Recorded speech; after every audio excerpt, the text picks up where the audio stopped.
How are we going, everyone? Welcome to another live Hogs vlog. And Shubs, have you got that question that we're going to look at a little bit later on up there now? Yes, there we go. Kushil Bardwaj, how are you? What do you think about this little verbal fights on the ground? Are they good for cricket? Because as a lover of cricket, I love it. And what do you think about it? Well, I'm going to answer that a little bit later in the program. But India, just too good for England. England stuffed it up because they couldn't control their emotions. That's what we're talking about on Hogs Vlog.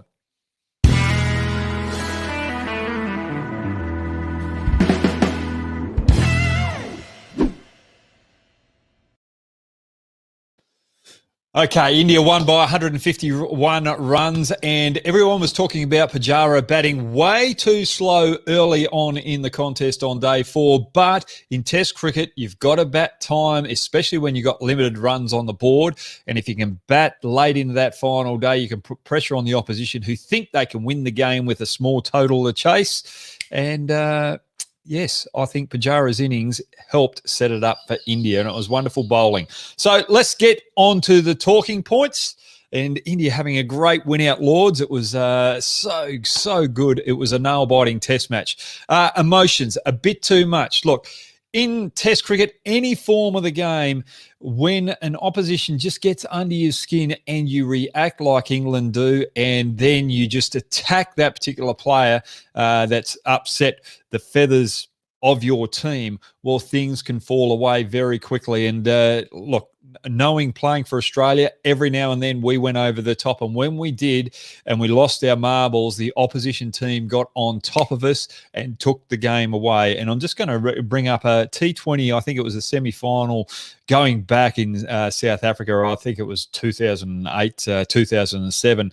And that's when Yuvraj Singh hit Broad for the 6 sixes in that particular tournament. And we played them next or not too long after it. And Yuvraj Singh was coming out, and I was the 12th man carrying the drinks, and I went past him. I'd like to see it happen again. And what happened? First baller, Brett Lee, over square leg for 6. I'll tell you what, I sunk in my chair there, and I was a little bit embarrassed because Yuvraj Singh turned it on after I made that little comment. I don't know whether he heard me running off or not, but I tried to make it a point just to try and upset him as he went there. And that's what happens when emotions get too much. And if you look at Joe Root, he dropped Boomerang in slip off Moeen Ali, and I thought he had a bit of a sore back there as well. But because of all that emotional stress, because India, Shami and Boomerang were starting to get a bit of a partnership together, the captain started to lose focus, and he lost focus on his fielding, and he dropped the catch, which could have helped England stay in the contest there and still have a chance of winning. That was around about the 100th over. Okay, let's go on to the next point, the bowling pressure, coping with it. England just couldn't cope with the pressure that was mounting on them from the Indian bowlers. I thought after the first couple of wickets that India got and Hamid was in, I just thought Shami and Boomerang were just starting to get a little bit too aggressive, too attacking, trying to bowl those in-swinging deliveries, and thought Hamid was going to be a very easy wicket. And you saw a lot of balls go down the leg side. There was a small period there where I thought India went over the top with the ball, and that was just in that small period. But then Siraj came on and just created the pressure again and just kept it nice and simple, attacking the stumps. And then the experienced bowlers of Boomerang and Shami came in later to keep that pressure on. And Ishant Sharma, he was sensational, getting Bairstow just before tea. Then Boomerang getting Root just after tea was the big wicket, and that's where India won the game just over that tea period. They nearly lost it when Virat Kohli dropped Butler as well off Boomerang as well. They were a couple of big moments, but just the pressure, the relentlessness of the Indian bowlers was sensational. Now, Virat Kohli's team culture is the next point. Can we get onto it? Now, what I love about this team is they are creating a positive culture of a team that wants to go out to every contest and win. It doesn't matter what situation they're in. They're fighters. They get themselves out of tough situations. And looking back at the Brisbane Test match a year ago when they beat Australia in Brisbane, I just thought, is this a one-off? or are they the real deal? Now, this Lord's Test match shows me that they are the real deal. Virat Kohli is creating a fantastic culture. They play to win with aggression. They never say die. And you can see that in young Siraj, the aggression that he has. Even Boomer has started to show a little bit of extra fight as well. He was under the nose, under the skin of the English players. One thing I love about this never die attitude is they came into this test match, they lost the toss, they were put in the toughest conditions of the test match to bat in. They fought through. Rahul got 100, others made runs, and then England got the ascendancy, got a lead, and India lost early wickets in that second innings, and Pujara and Ajinkya Rahane stepped up to the plate. And then the bowlers batting in that tail and made 106 between them. That's Sharma, Shami and Bumrah. When you see little things like that, little partnerships of batsmen under pressure, bowlers fighting to save the test match and put them back into a good position, you know that's a strong culture and you know that the players are playing for each other. This Indian team are going to cause a lot of havoc, and they are the favourites to take out this World Test Match Championship in the second year running, because I can't see another team cracking the code of this culture right now. Anyway, enough of that. I'm just so excited with the win last night. It was just good sheer test cricket, and both teams fought hard. Both teams seemed to be out of the contest, but then fought their way back in a dominant position, and then they lost it. It was a real tug of war. I just really enjoyed it. And let's get into the questions, please, Shubs, because I want to see what everyone's got to say out there. Biswa Malou, hi, Hoggy. Did England played with their egos rather than their tactics when Bumrah came to crease? That partnership from Shami and Bumrah drained England psychologically. Yes, it did. And the thing is, when Bumrah came out, they had Mark Wood bowling, and what they wanted to do was be aggressive with him and just bowl the short-pitched bowling and try and get under his skin. But the thing I like about Bumrah, well, he can hardly handle the bat before this test series, but now he can, looks as though he can handle it a little bit. He didn't shy away from the contest. He got behind the ball, and there was just too much chat from England. They were concentrating on the man rather than keeping their, what do you call it, keeping their game plan to tack and just bowling a good length and bowling full to the tail enders, because they like to play away from their body and they open up their stumps generally. But because they were going short, it created scoring opportunities, and also you could see that the two players out there, Shami and Bumrah, lifted, because that aggression, all of a sudden your adrenaline rises as well, and nothing seems to fear you. And you could see that in Bumrah and Shami. But did you notice when Bumrah got hit in the head, all of a sudden the England bowlers went a little bit soft and they weren't as aggressive after that, because they were a little bit worried that they might hurt the tail ender out the end. That little moment too changed the psyche of England, not just the way that they batted, but also just there was a little bit of a danger element there when they hit Bumrah in the head. So I could just see the psyche of England changing around that particular moment, and also with Wood with his bowling as well. So, yep, the tactics of England, they lost the plot and they deserve to be where they are at the end of the test match. Good question there, Viswa. Okay, next question, please, Shubs. All right, Srini D. I hope I said that. Right. Ask Hoggy. This Indian team is similar to the 2000s Australian side who were invincible in it, Hoggy.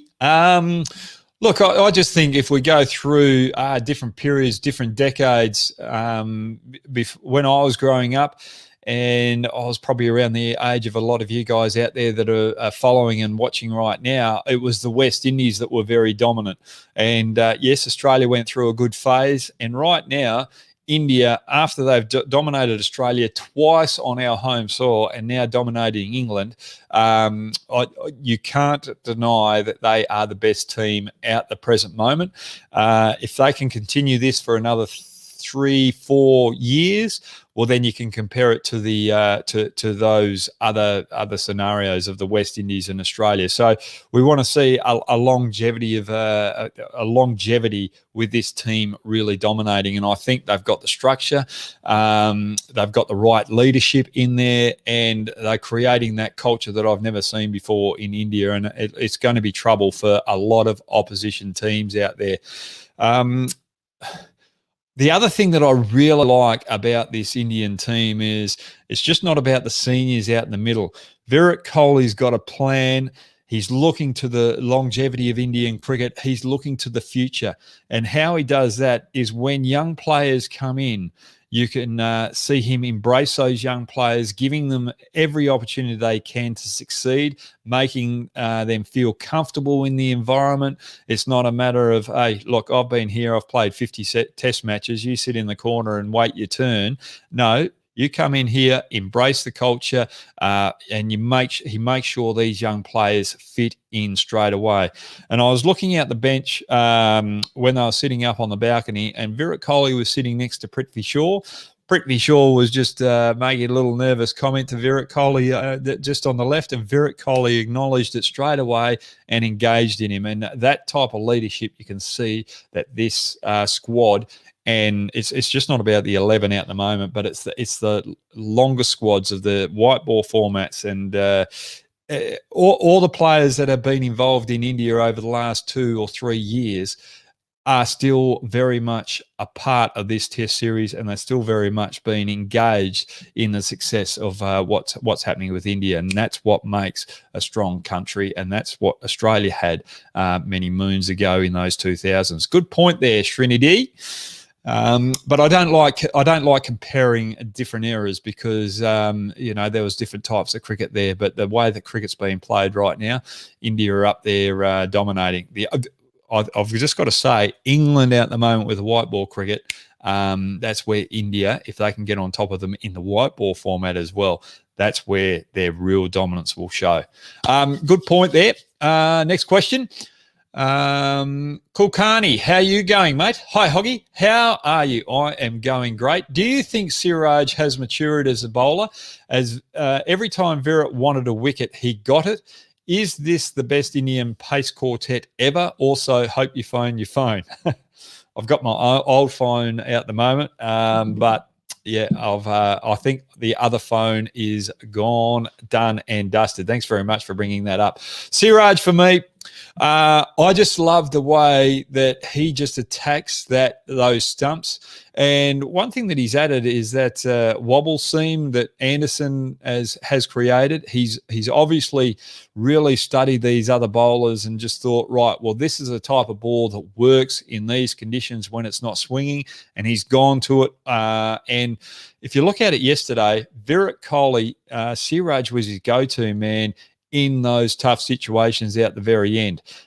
Siraj had bowled a long spell, and then I think there was a couple of overs there where he had a bit of a break, and then I think it was Bumrah that got the wicket of Robinson around the wicket. Then straight away he's gone back to Siraj to get those final 2 wickets. For me, I think Siraj has matured greatly. I've been talking to Simon Kadich, who's with RCB, and he just can't believe the work ethic of this young man.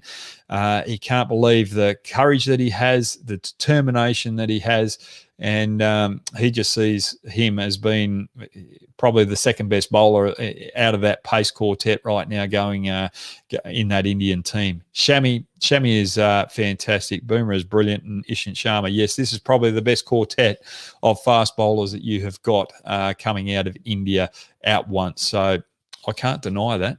India are really looking good moving forward, and Siraj, I think he might be your main bowler in a year or two. The reason why I say that is he's got a good motor, he can bowl long spells, and he bowls in those tough periods when the ball's not doing as much. So he doesn't really bowl with a new ball, he bowls with the older ball, and he just finds a way of doing the job. And he has good plans to the opposition batsman, which I have really loved in this series. Okay, next question, please, Shubs. Everyone's going to be talking about Siraj moving forward.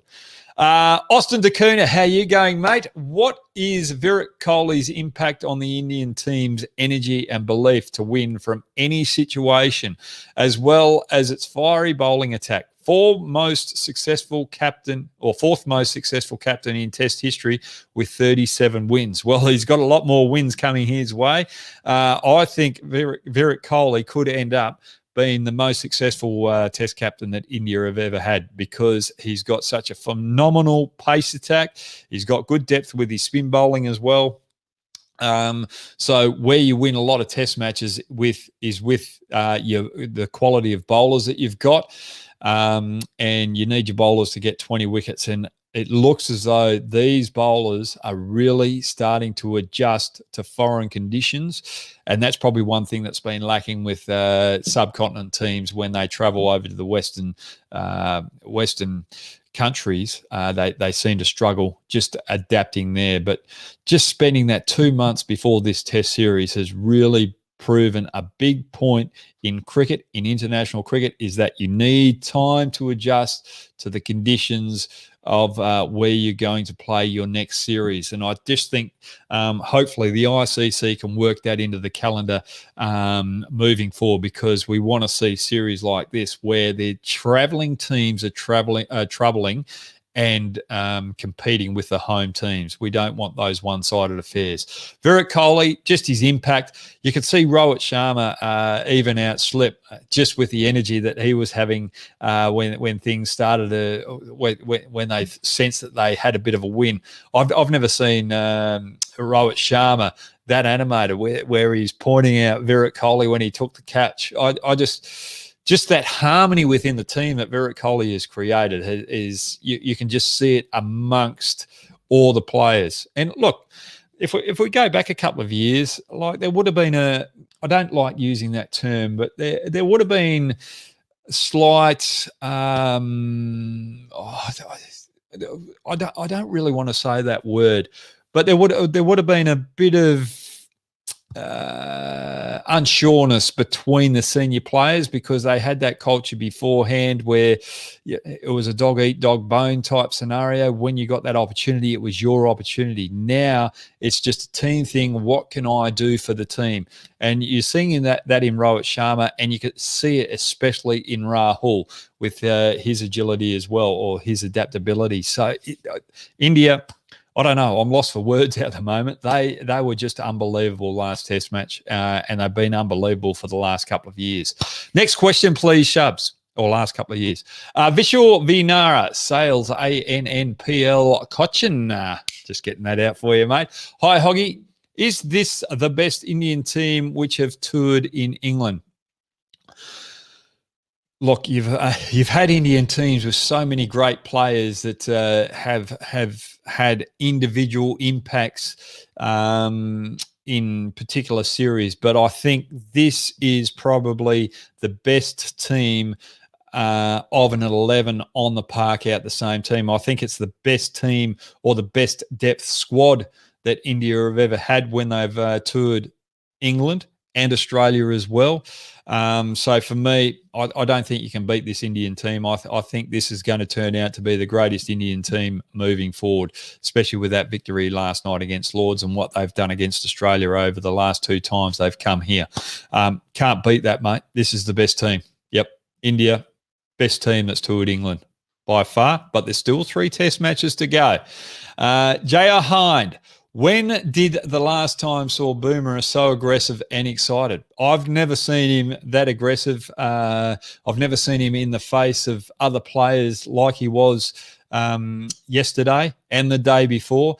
And I think I'm trying to figure it out whether it was a tactic from from India to say, right, when Anderson comes out, we are going to give him a little bit of short stuff and try and get under his skin. I don't know whether they saw a bit of a cheek in the armory there, or in the armour, to say, right, let's attack that because he's the most senior player there, and it might unravel a little bit of aggressiveness from England and unsettle them. And obviously, if that was the process and the way that they were going to go about it, and with Boomer attacking with that short stuff, it's obviously worked and got under the skin of England. And they've basically said, well, you can't attack our most senior player like that. You've got to show him a little bit more respect. He's the leading or the most successful fast bowler in Test cricket on the wicket side of things. And I think that upset England with the way that India were aggressive to him. So I just think this change of aggression from Boomer has just unsettled England, and I think it's a good thing, but you've got to make sure you can control it. You've got to make sure that you don't go over the top with it. And we saw what happened to England in that 15-minute period. They were just too aggressive. They just focused on the man rather than focusing on the skill and executing the game plans that they have. He is basically the most calm and composed man. Well, he is calm and composed. Yes, but I just quickly on that, Jaya, I just felt that with the new ball, once they got those early wickets and they had a Mead in there, I just felt Shami and Boomerang just lost a little bit of composure there against Hamid. They just thought it was an easy wicket and they just thought it was going to happen, and they started to force the issue rather than sticking to the basics and to their game planning. So their game plan, there was about a 5-over period there, just at the end of their first spells where they were just starting to get a few balls down leg side where they just lost their composure a little bit.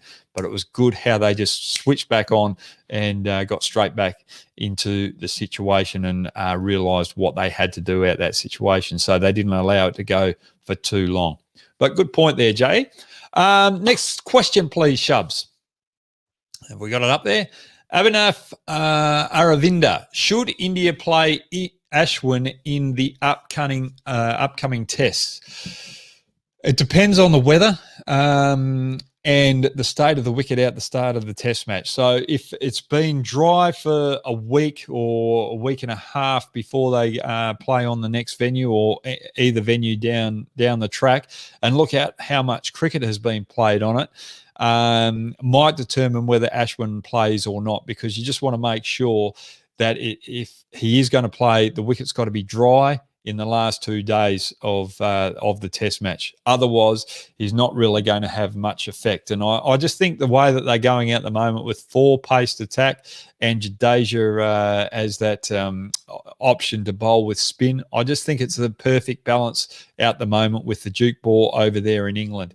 I really do want to see Ashwin have an opportunity at some stage because he's worked so hard. He's had sacrifices, or he's sacrificed a lot of time to go over and play county cricket to get used to the conditions. So I just want to see if that sacrifice would pay off and he have a lot of success out the test arena against England on English conditions. Yeah, I wouldn't be rushing into play it. I'd be summing up the conditions, really. And the only way that he's going to play in front of Jadeja is if Thakur comes back into the equation and they're backing him to make a few runs and sort of have Ashwin and Thakur do the same role as Jadeja and Ishant Sharma at the present moment. So that's the only way you utilise Thakur and Ashwin as that 6th, 7th batsman. I mean 7th, 8th batsman. But I can't see Ashwin playing in this test series at the moment with the 4-pronged attack that they've got. I'm sorry to say that, Abhinav. All right, next question, please, Shubs. Yuvraj Singh, how you going, Yuvi? Ask Hoggy, where does the team rank amongst the best ever test touring squads? Look, I think this is up there with most touring squads that have played international cricket. I think one thing, I don't really like comparing it with Australia, but there was a question up there earlier where a point's just come to fruition right now, is when Australia were at their peak, they weren't going to say that they were the most successful team until they'd beaten India on Indian soil, because that was the hardest series for us to combat. So I think what India are doing right now is they've combated Australia, and now they're combating England, and they're just showing that they are one of the best touring squads going around in world cricket at the moment, and they're starting to set up a awe about them that they're going to be one of the greatest test sides we've ever seen. So, yeah, it's not far off at the moment. There's still 3 tests to go here in England, and we'll just see how they go in the next 3 test matches. But I can see India right now with this momentum might be able to take it out 3-1, even 4-0. So plenty of test cricket to be played yet. Next question, please, Shubs. Garanga Kakati, how are you going, mate? How are you, mate? I'm going very well. Should India worry about Kohlis' form? No, I don't think they should worry about Kohlis' form. What I'm seeing at the moment is Kohlis' leadership is coming to the fore, and when a leader is not having a good run, but he's still creating that good culture and he's not letting his form affect everything else that's going around in the team, it just shows that he's in a good space. So with that space, I think it's not going to be far off before he makes a big score. Don't be surprised if he ends up making at least 200s in this series.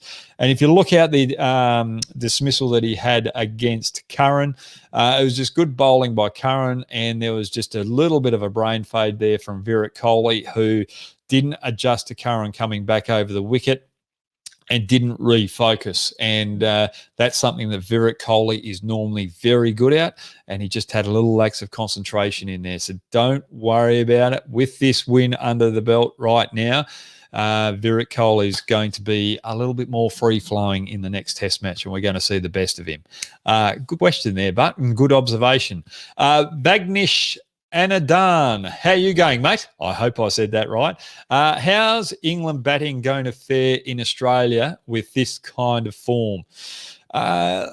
Look, it's going to be a little bit different down here in Australia, a little bit bouncier wickets down here in Australia, but the ball doesn't move as much. So really what happens in England, I don't really compare to what's going to happen in Australia. It's how they adapt to the conditions and how they get off to a good start. And it's going to be a month or two break before they get down here, and they'll have plenty of time to readjust. They'll have plenty of time to look at other players that they might want to fit in the squad as well. And when you're sort of having that change of cycle, there's always someone that's going to stand up and surprise you. But looking at where England are at the moment, I'm quietly confident that Australia should take that Ashes series out quite easily, because I just don't think England have got the right bowlers for Australian conditions. They need that extra pace. Yes, they've got Wood, but Wood can't generally bowl long spells with that pace, and they definitely won't have Archer down here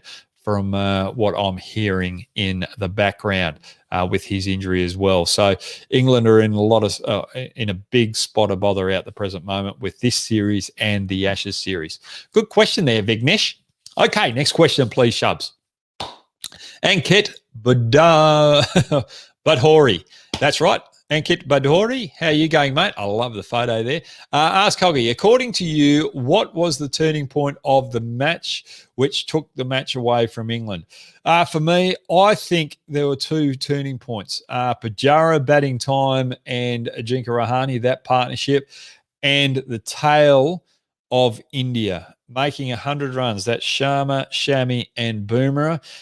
If we look at past series, the tail of India have been cheap wickets, and twice this series, England haven't been able to dominate those last 3 or 4 batsmen in the India tail. So for me, the Bumrah Shami partnership and Pujara batting time was the turning point of this test match. But you can't, Rahul batting in that first day too, when it was the toughest conditions. You're not going to get much tougher conditions to bat in than what Rahul did in that first day. So that's a turning point as well. But Pujara, Ajinkya Rahane partnership was the one for me, because they took the game away from the opposition. Hey, Shubs, we had that question out the start where we were talking. Can you get that one back up? The one out the very start, where we should have a little bit of argy-bargy out in the middle, and do we like a little bit of chatter out in the middle? Just before, if Shubs can't find that up, there was a question out the start. Do I think that there should be chatter out in the middle? I think there should be chatter out in the middle. We should see the emotions and, you know, a little bit of verbal getting under that skin, under the skin of the opposition mentally. I think it should be allowed, and it just creates a little bit more emotion, and you know, people can feel that there's a sense of pride, and there's so much on the line of each test match, and people have got a lot of pride about their performances as well. Just as long as they don't go over that white line, over the borderline with it. And once the game is finished, they all respect each other, and they have a chat after the game, and you know, do what good cricketers do, is make sure we're still mates at the end of the game, because it's the game of cricket that counts, and it's about building relationships and interacting with the different cultures, which I love about the game. Now, that's all we've got for you, folks.